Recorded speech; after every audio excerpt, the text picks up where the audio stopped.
Hi, I'm Dr. Anthony Jevnikar, the scientific director of the Matthew Mailing Center.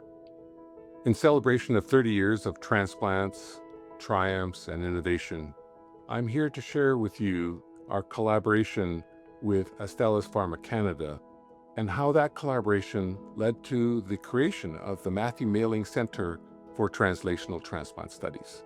When we decided to create the Matthew Mailing Center more than 20 years ago, the idea or concept of translational research was in its infancy.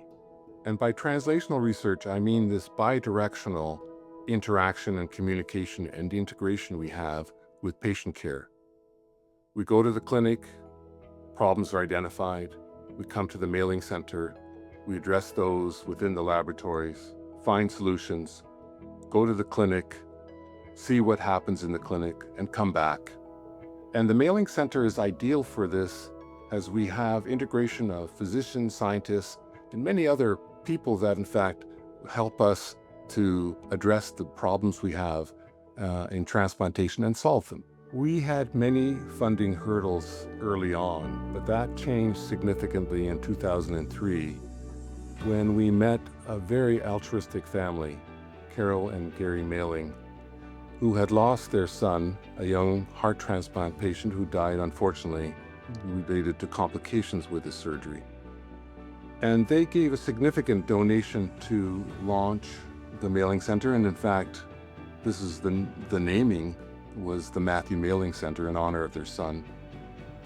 The other significant change in our funding was a meeting with Fumi Sakurai, who was at that time the president of Fujisawa, Canada, before it became Astellas. And I had a dinner with him in Vancouver in 2003 at a table where he could not escape. And over the next 3 or 4 hours of the dinner, I sensed that he picked up on the passion I had for this, and as well believed that in fact this was an important center to create. And that contribution from Astellas was an important launch for the Matthew Mailing Center for Translational Transplant Studies. The initial investment Astellas made in the creation of the Matthew Mailing Center was absolutely pivotal for us.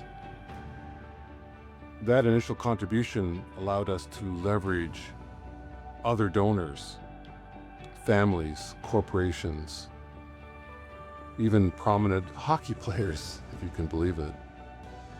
And allowed us to actually create the mailing center. The Matthew Mailing Center is a unique center in Canada, probably one of a kind, really.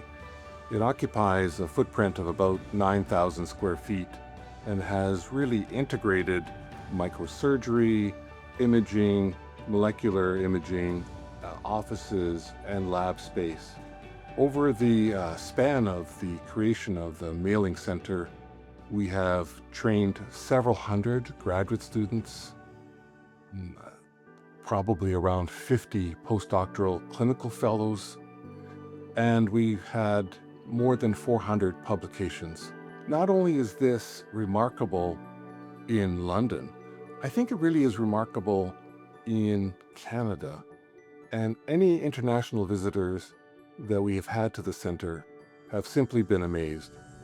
I recall actually taking one of the hospital administrators here around, and her remark was, "This place is amazing." I'm very happy to have been able to share this story with you. To all those new in transplantation, all I can say is follow that dream and follow that passion. I always like to quote Steve Jobs that you can always look back at the dots behind you rather than the dots ahead of you. I never thought that the mailing center would be as successful as it was. And looking back, I just see how all those dots were created, including Astellas, including the mailing family, including the many scientists here. So follow that dream, follow the passion.